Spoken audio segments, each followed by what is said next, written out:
welcome to Incredible Buzz. I'm Chris, And I'm Patty. and today we're going to talk about losing weight, or at least the thought of losing weight. The thought is probably more realistic. It's at least where it's I'm what we want to concerned, do. Sally. Yeah. Well, okay, so you've been watching us for months now on Incredible Buzz, and I had quit a job that I was on my feet anywhere up to 100 hours a week. You know, I was managing a convenience store, I was on the go, and I could maintain my weight. Okay, so since then I've been doing a lot of sitting and editing Incredible Buzz video. Right. And that doesn't work for me because I haven't quit eating at all. Yeah. And I personally have no excuse. I've just been gaining over the years, and last few years I haven't really done anything to stop it. So I know, so we're trying to figure out what we should do. A girlfriend of mine and I have started walking about a mile or so a day. We're hoping that'll help, but that doesn't take the place for me of on my feet for 70 to 100 hours a week. You know, it's just, that's true. And sitting, they say now that sitting's bad for you. They finally figured that out. Oh, it took them a while. All of us who have been sitting for the last 30 years at a desk are probably pretty much screwed, but they have standing desks now, or, I've seen those. Desktop things that, modified to use to stand. You can stand while you're using it. And what do they say about getting up is it once an hour, get up and walk somewhere? They talk about getting up every hour, and, especially if you're sitting at a computer, moving around and, moving your neck and stuff like that. But, I've always said that it's not the same. One thing, since I've been self-employed, I can sit at a desk for an hour or two, but if I need to get up, then I can get up for 4 hours. I don't have to go back and sit right away at that desk. That's different. Getting up in an hour for 10 minutes does help, I'm sure, but then you're back, sitting back down for the next 2 hours. Yeah. It isn't the same, No, it's not the same. I know a girl who works in a factory. Well, she's the parts facilitator in a factory. And she looks like she works out every day. She eats cookies, she eats whatever she wants. And I envy people who have been on their feet working seriously. Oh yeah, because she's bending. Well, she's bending and lifting and stuff. I mean, looks great. I mean, and I've asked her, said, as she's eating a cookie, do you work out? Oh no. And then I have to think, 8 hours a day, 8 to 10 hours a day, lifting and moving stuff makes a big difference as sitting at a desk 8 to 10 hours a day.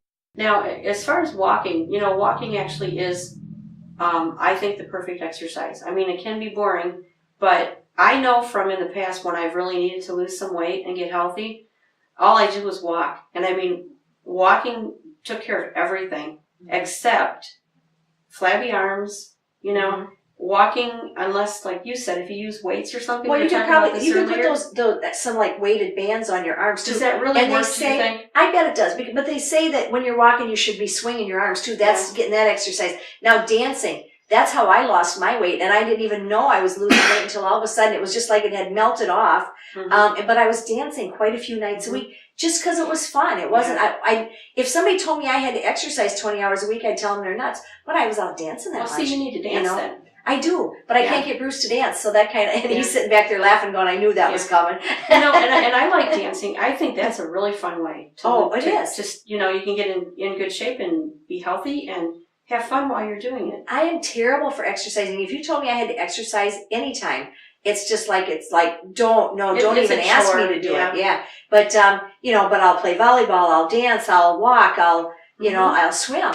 But the thing is you get in a job where you're sitting, that you get doing, I'm editing this stuff, and I could just sit there. I'm having so much fun editing. I could sit there all day too. So it's something, what's going to make you get out and move. That's the problem. And motivation. I mean, obviously that's and we're talking about kayaking.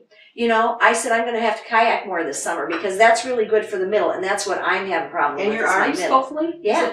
Yeah. So if you could go kayaking even for a couple hours, a week, and then you walk a few hours here, before you know it, you'd be exercising and not even realize how much exercise you've gotten. Yeah. But then we go through winter here in the Midwest. That's the worst part. You get a winter and all you want to do is sit around the campfire, the fireplace, and just snuggle up with a blanket. You don't want to go anywhere and exercise. So it makes it hard. Right. Now, we talked about kayaking. Yeah. You have a couple kayaks and you do it. I've been wanting to kayak. I haven't done it yet because I will buy a kayak if it's something exercise. I think I'll like. And I do think I'll like it. I mean, I love being on the water. I love boating. I don't want to do canoe. I tried it, and I don't want to have to work that hard at just, staying afloat. I want something Well, really, Well, you know? no, that's why I bought my kayak though. So that's a whole nother thing is I went canoeing with different people and I was with one of my friends and we tipped over. And she giggles and she said, that always happens to me. And I'm thinking, dang it, I bought a kayak after that. Because you have more control. But then I was so worried that I was going to tip over in the kayak, and you just have so much more control when it's yourself. Yeah, I agree. And I heard that they're much better. They're wider and, you know, they're wider and flatter rather than the canoe. Yeah. But it was a funny story when we went canoeing though, because somebody in the other canoe was shooting us with water guns. And I had been told when you go canoeing to take a bucket along. So when these people are shooting water guns at you, you got a whole bucket full to throw at them. Yeah. So the funny part is that I was bending over to get more water in my bucket, and the two in the back of the canoe reached over to kind of push each other away, and we were all leaning in at the same time, and we all went, yeah, boom, and we were done. Yeah. so it was a funny story, but I've been using the kayak ever since. But you know, getting back to the exercise, really, we need to do it. I mean, you know, I know. for health reasons mainly, but the motivation, you know. Well, and I think the more you sit, the tireder you get. So the thing is, you just have to make yourself go. And walking is, you see some of these people that are, you know, 300, 400, 500 pounds, that once they can get walking, the weight just melts off. I mean, walking is a great exercise. So is swimming. It really is. And they have water walking. I mean, it's better for your knees and everything. Now, years ago, I was always on a diet.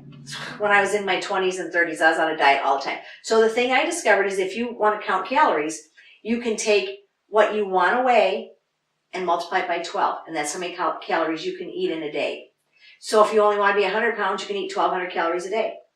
You know, if you don't mind, if you're going down to 200, then you can eat 2,400 calories in a day. Right. But if you exercise, you can multiply it by 15. I mean, if you're doing a lot of exercise. Right, you can take in more calories. Yeah. So basically, in a common sense way, multiply what you want to weigh by 12. Give yourself a little leeway there. But, you know, the more stuff you eat that's healthy for you, carrots and you know, celery and all that kind of stuff, you can eat a lot more and have a lot more food in you without having this ton of calories. That's the big thing. You know, we have calorie-rich things. You know, French fries from the fast food places, you know, that kind of stuff. So you can eat that stuff. You just have to count, you know, figure out how many calories.